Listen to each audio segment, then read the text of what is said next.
بسم اللہ الرحمن الرحیم۔ السلام علیکم معزز طلباء کرام، آپ سب کیسے ہیں؟ آج ہم نور الانوار کے سبق نمبر 287 کو پڑھیں گے۔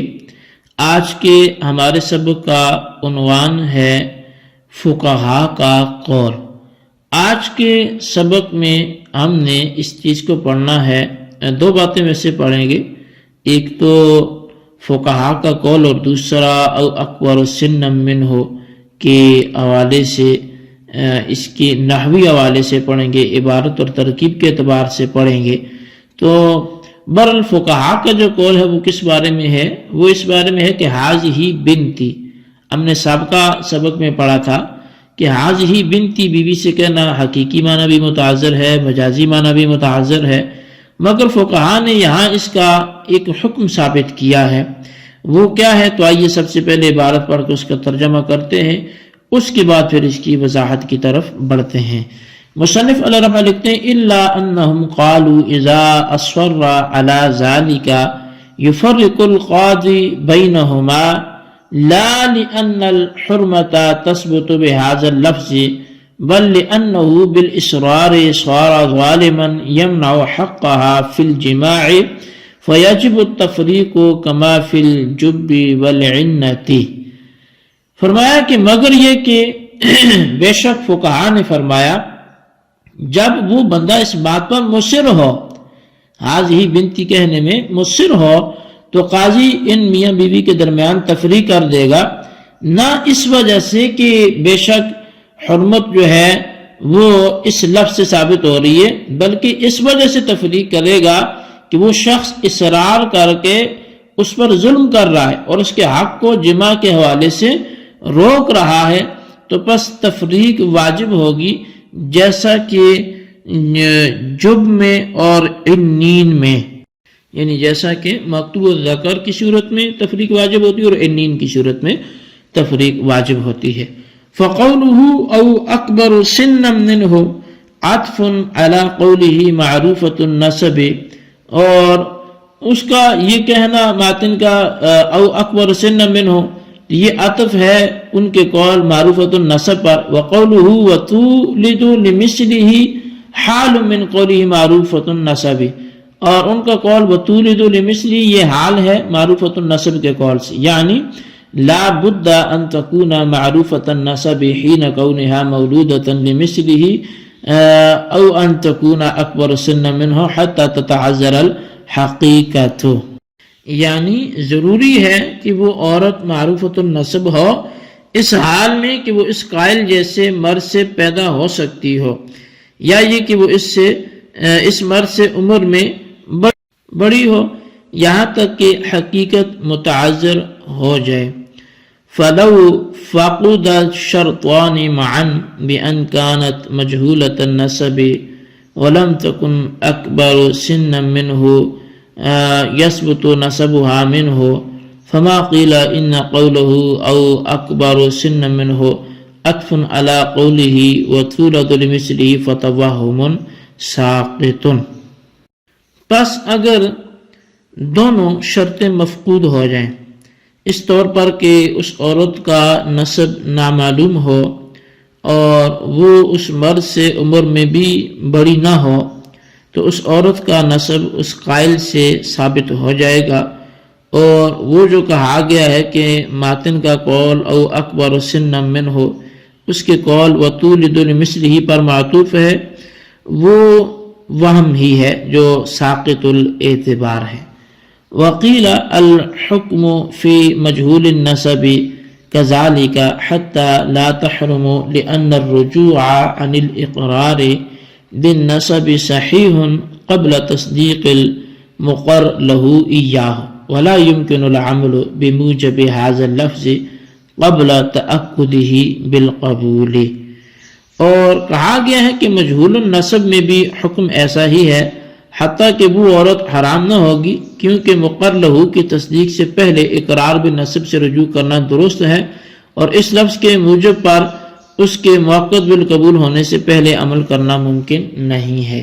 جی طلبہ کرام، یہ ہمارے آج کے سبق کی عبارت اور اس کا ترجمہ تھا۔ آئیے اب اس کی وضاحت کی طرف بڑھتے ہیں۔ جیسا کہ آپ کو کچھ تعلق بیان کیا گیا تھا فقہا کا قول کیا ہے، تو فرماتے ہیں کہ فقہا نے کہا کہ اگر شوہر حاجی ہی بنتی پر مصر ہو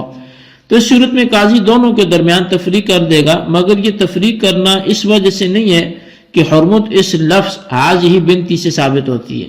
بلکہ تفریق اس وجہ سے ہے کہ شوہر اصرار کرنے کے سبب ظالم ہو گیا ہے، کیونکہ شوہر جب حاجی ہی بنتی پر مصر ہوگا تو وہ اس کے ساتھ وطی کرنے سے باز رہے گا، اور جب شوہر وطی کرنے سے رک گیا تو اس کی یہ بیوی کل معلقہ ہو جائے گی، اس لیے کہ شوہر جب اس کے ساتھ وطی نہیں کرتا تو وہ بیوی نہ رہی، اور چونکہ یہ عورت دوسرے کے ساتھ نکاح نہیں کر سکتی اس لیے کہ اس کو طلاق نہیں دی گئی تو اس کو مطلقہ بھی نہیں کہا جا سکتا۔ بہرحال یہ عورت جو ہے کل معلقہ ہو گئی، اور عورت کو معلقہ رکھنے والا شخص ظالم ہوتا ہے، اور معلقہ عورت مظلوم آتی ہے، اور مظلومہ سے ظلم رفع کرنا، یہ دور کرنا واجب ہوتا ہے، لہذا قاضی اس عورت سے ظلم دور کرنے کی خاطر ان دونوں کے درمیان تفریق کر دے گا، اور یہ تفریق جو ہے اسی طرح واجب ہے جیسے مقطوع ذکر اور عنین میں واجب ہوتی ہے، یعنی جس طرح مقطوع ذکر اور عنین جمع میں عورت کے حق کو روک کر ظالم شمار ہوتے ہیں، اور قاضی عورت کی درخواست پر ان کے ظلم کو دور کرنے کے لیے تفریق کر دیتا ہے، اسی طرح حاج ہی بنتی پر اصرار کرنے کی وجہ سے شوہر چونکہ ظالم ہے اس لیے اس صورت میں بھی تفریق واجب ہوگی۔ ہاں، مقطوع ذکر اور عنین کے درمیان اتنا فرق ہے کہ مقطوع ذکر کی بیوی نے تفریق کی درخواست گزاری تو قاضی یعنی اس نے اگر تفریق کی درخواست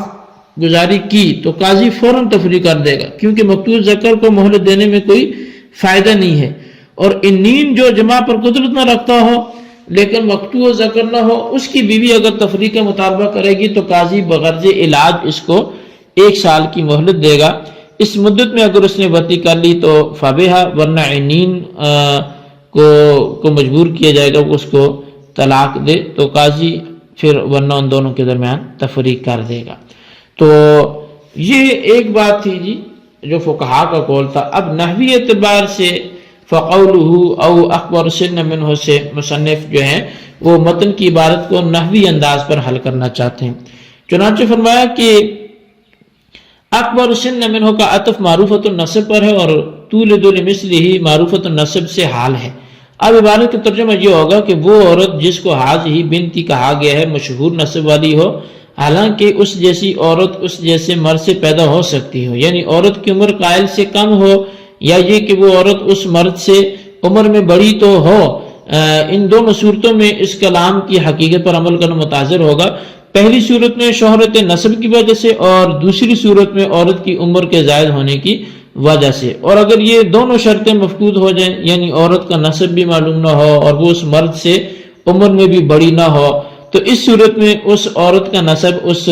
قائل سے ثابت ہو جائے گا اور قاضی ان دونوں کے درمیان تفریق کر دے گا۔ اب صاحب نور الانوار کہتے ہیں کہ بعض حضرات کے یہ کہنا کہ ماتن کا قول او اکبر سن منہ ماتن کے قول و تولد لمثلہ پر معطوف ہے، یہ غلط ہے اور ناقابل اعتبار ہے، کیونکہ عورت جب معروفۃ النسب ہو تو اس کا قائل کی بیٹی ہونا محال اور ناممکن ہے، اگرچہ یہ عورت عمر میں قائل سے چھوٹی ہو، اور جب شہرت نسب کی وجہ سے عمر میں چھوٹی ہونے کے باوجود اس کا قائل کی بیٹی ہونا محال ہے تو او اکبر سن منہ کو ذکر کرنے کی کوئی ضرورت نہیں ہے، یعنی یہ کہنے کی کوئی ضرورت نہیں تھی کہ معروفۃ النسب ہونے کے ساتھ اگر وہ عمر میں بڑی ہو تو اس کا قائل کی بیٹی ہونا محال ہے، اس لیے کہ یہ مقصد عورت کے معروفۃ النسب ہونے سے حاصل ہو جاتا ہے، عمر میں خواہ وہ بڑی ہو خواہ وہ چھوٹی ہو۔ تو شارح نے فرمایا کہ بعض حضرات علماء کی رائے یہ ہے کہ جس طرح عورت کے معروفۃ النسب ہونے کی صورت میں حاج ہی بنتی کہنے سے عورت کا نسب قائل سے ثابت نہیں ہوتا، اسی طرح اگر عورت کا نسب نامعلوم ہو تو بھی عورت کا نسب قائل سے ثابت نہیں ہوگا اور وہ عورت اس قائل پر حرام نہیں ہوگی، کیونکہ مقرلہ کی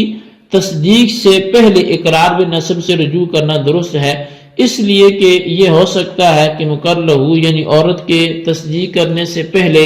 شوہر اپنے قول حاج ہی بنتی سے رجوع کر لے، اور جب اقرار بالنسب سے رجوع کا احتمال ہے تو اس عورت کا اس قائل سے نسب ثابت نہ ہوگا۔ اور رہی یہ بات کہ اس کلام حاضی بنتی کے مقتضا پر عمل کر کے اس عورت کا نسب قائل سے ثابت کر دیا جائے، تو اس کا جواب یہ ہے کہ جب تک عورت قبول کر کے اس کو موقع نہ کر دے اس وقت تک اس کلام کے مقتضا پر عمل کرنا ممکن نہیں ہے۔ بہرحال جہالت نسب کی وجہ سے ایک ہی صورت میں بھی نسب ثابت نہیں ہوگا اور عورت قائل پر حرام نہیں ہوگی۔ جی طلبہ کرام، یہ ہمارے آج کے سبق کی عبارت ترجمہ اس کی وضاحت تھی، اس کو اچھی طرح سمجھیں اور اس پہ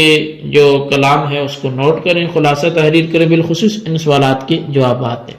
سوال نمبر 1 یہ کہ بعض فقہا کا کیا فرمانا ہے، فقہا کی مذہب کو تحریر کریں۔ اور سوال نمبر 2 یہ ہے کہ مصنف قولہ جو اکبر سن منہ، اس سے نحوی تعلق کیا بیان کرتے ہیں متن کا، وہ بھی تحریر کریں۔ اللہ تبارک تعالیٰ سے دعا ہے جو کچھ ہم نے پڑھا سنا سے یاد رکھنے کی توفیق نصیب فرمائے۔ آمین بجاہ نبی الامین صلی اللہ علیہ وسلم۔